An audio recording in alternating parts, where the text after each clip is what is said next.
अस्सलाम वालेकुम students, welcome to my YouTube channel.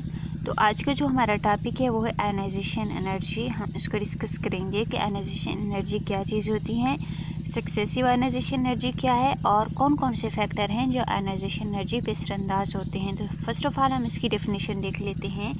The energy required to remove electron from valence shell and this electron go to infinity. Let's suppose हमारे पास एक atom है, उसका ये वैलेंस शेल है जिसमें एक इलेक्ट्रॉन है। तो हम चाहते हैं कि इस इलेक्ट्रॉन को हम यहाँ से निकाल के किसी इन्फिनिटी एटम से दूर लेके जाएं। तो इसको दूर ले जाने के लिए हमें एनर्जी की रिक्वायरमेंट होगी। क्यों? क्योंकि हम जानते हैं कि न्यूक्लियस पे पॉजिटिव चार्ज है और इलेक्ट्रॉन पे नेगेटिव है। तो अपोजिट चार्जेस के दरमियान हमेशा एक फोर्स ऑफ अट्रैक्शन होती है जिसको हम इलेक्ट्रोस्टैटिक फोर्स ऑफ अट्रैक्शन कहते हैं। तो इस पे काबू पाने के लिए हमें एनर्जी की रिक्वायरमेंट होगी और उसी एनर्जी को हम कहते हैं ionization energy. The amount of energy require to remove valence shell electron of an isolated neutral gaseous atom. कोई भी हमारे पास आइसोलेटेड है या न्यूट्रल एटम है या गैसियस एटम है, हम चाहते हैं कि उसके वैलेंस शेल से एक इलेक्ट्रॉन रिमूव करें। तो उस इलेक्ट्रॉन को रिमूव करने के लिए हमें एक एनर्जी की ज़रूरत होगी जिसको हम कहते हैं आयनाइजेशन एनर्जी।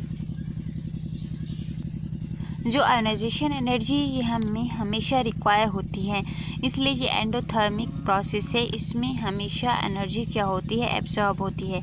इसके जो यूनिट हैं इलेक्ट्रॉन वोल्ट पर एटम, किलो जॉल पर मोल, किलो कैलोरीज पर मोल। इसके ये 3 यूनिट्स हैं और यहाँ पे इनके नीचे वैल्यूज लिखे हुए हैं कि जो इलेक्ट्रॉन वोल्ट है वो किस चीज़ की इक्वल है, कितने इक्वल है, और जो इलेक्ट्रॉन वोल्ट पर एटम है वो 96 किलो जॉल पर मोल के इक्वल है। सिमिलरली 1 कैलोरीज इक्वल होता है 4 पॉइंट समथिंग, अभी मुझे कंफर्म नहीं है। इसके बाद हमारे पास आ जाता है successive ionization energy. Successive ionization energy में क्या होता है कि हमारे पास एक एटम था, उसमें से हमने एक इलेक्ट्रॉन निकाला। तो इसके लिए जो हमारे पास आयनाइजेशन एनर्जी होगी उसको हम कहेंगे फर्स्ट आयनाइजेशन एनर्जी।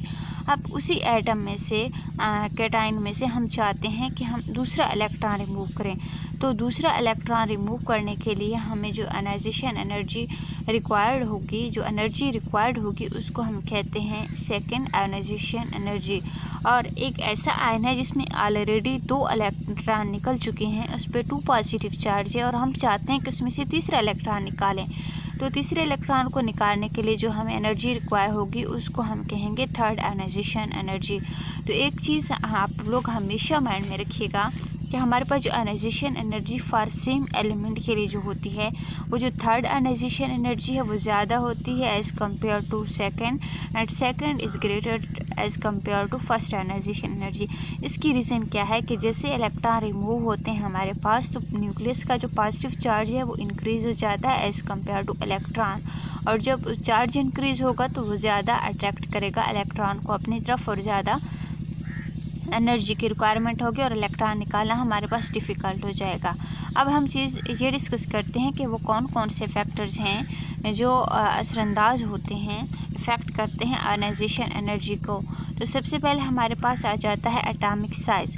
जितना ज़्यादा साइज़ होगा उतनी ही कम आयनाइजेशन एनर्जी होगी, और जितना कम साइज़ होगा आयनाइजेशन एनर्जी उतनी ही ज़्यादा होगी। इन दोनों का आपस में इन्वर्स रिलेशन है।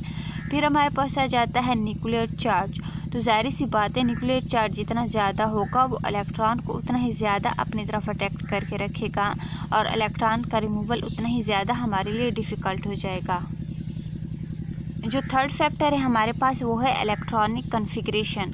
तो ये इलेक्ट्रॉनिक कन्फिग्रेशन के लिए हम हुंड्स रूल फॉलो करते हैं, और जो हुंड्स रूल है वो हमें ये कहता है कि half filled and completely filled जो होते हैं उनकी इलेक्ट्रॉनिक कन्फिग्रेशन स्टेबल होती है as compare to partially field.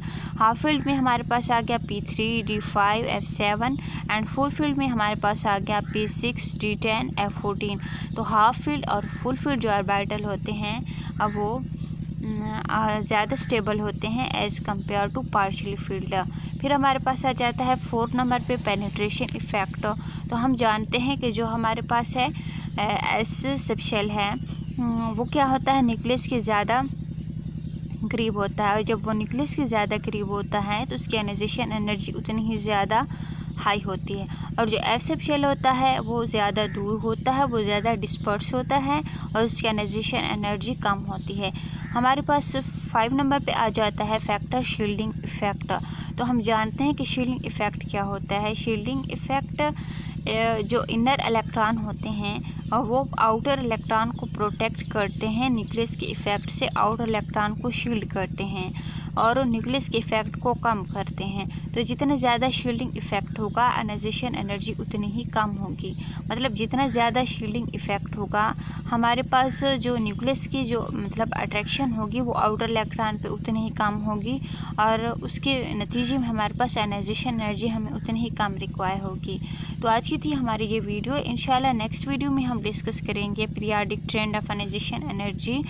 तो आप को अगर मेरी वीडियो अच्छी लगे तो लाइक कीजिएगा, शेयर कीजिएगा एंड अगर अभी तक आपने मेरे चैनल को सब्सक्राइब नहीं किया तो इसे सब्सक्राइब कर लें। Thank you so much.